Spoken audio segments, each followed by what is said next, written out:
रूप है। बैल साक्षात धर्म का रूप है। पर कलयुग में धर्म के 3 चरण टूट गए। सतयुग त्रेता द्वापर में एक एक चरण हटता गया, कलयुग में एक ही चरण पर ये धर्म खड़ा है।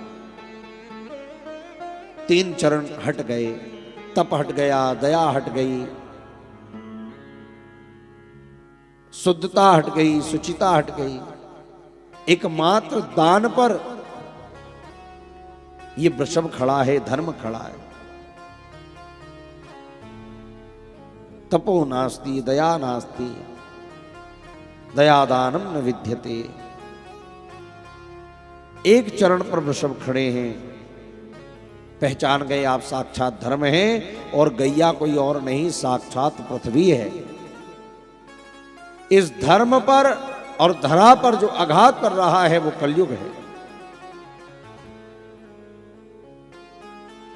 महाराज परीक्षित ने तलवार निकाली।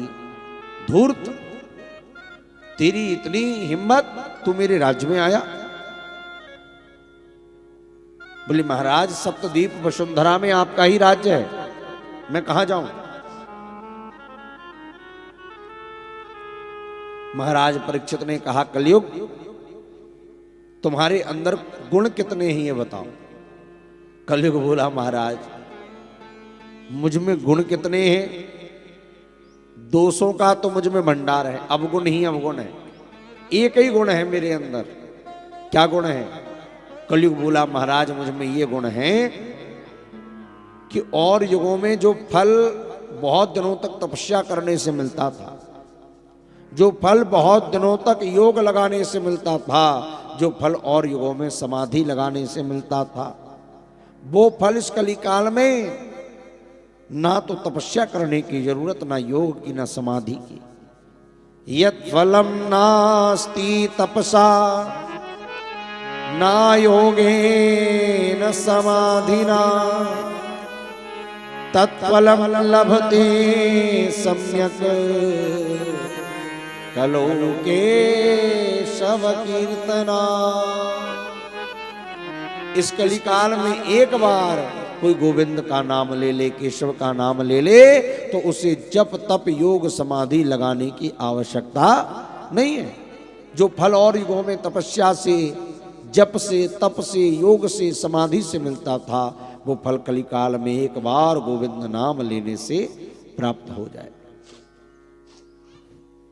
जब ये बात कही परीक्षित प्रसन्न हो गए। परीक्षित ने कहा कलयुग चलो मैं तुम्हें रहने को कुछ स्थान दे देता हूं। 4 स्थान दिए कलयुग। द्यूतम पानम स्त्रियः सूना यत्रा धर्म चतुर्विधा। 4 स्थान दिए। पहला द्यूतम, अर्थात जहां जुआ खेला जाए वहां पर कलयुग तुम रहना। कलयुग का पहले घर का नाम है जुआ जहां खेला जाता है, सट्टा जहां खेला जाता है, कलयुग का पहला घर वही है। वहीं कलयुग सबसे पहले विराजमान है। दूसरा जहां मदिरा पान हो वहां तुम रहना। तीसरा जहां पर व्यभिचार होता हो वहां पर तुम रहना। चौथा जहां पर हिंसा होती हो वहां पर तुम रहना। 4 स्थान कलयुग को दिए। कलयुग चरणों में गिरा, महाराज मुझ में इतना अच्छा गुण था और रहने को इतने बुरे बुरे स्थान दे दिए आपने। एक आध बढ़िया सा घर मिल जाता तो मेरा जीवन चल जाता।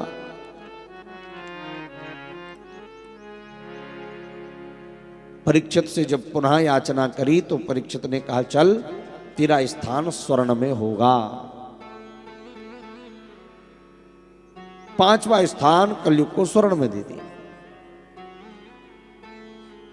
परीक्षित चले गए घर। एक संदूक खोला, उसमें से एक स्वर्ण का मुकुट निकला। स्वर्ण में कलिकाल को बिठाया था और उसी स्वर्ण के मुकुट को सिर पर पहन लिया। कलयुग सिर पर बैठ गया। और जब कलयुग सिर पर बैठ गया, आज राजर्षि परीक्षित अपने घोड़े पर बैठकर चले हैं। जैसे ही एक ऋषि का आश्रम पड़ा जिनका नाम था श्रमिक ऋषि। रोज उन ऋषि को प्रणाम करते थे, रोज उन ऋषि को दंडवत करते थे। पर आज श्रमिक ऋषि को समाधि में बैठे देखा तो परीक्षित जी महाराज की बुद्धि बिगड़ गई। एक मरा हुआ सर्प अपने बाण से उठाया और श्रमिक ऋषि के गले में डाल दिया। डाल करके परीक्षित तो आ गए।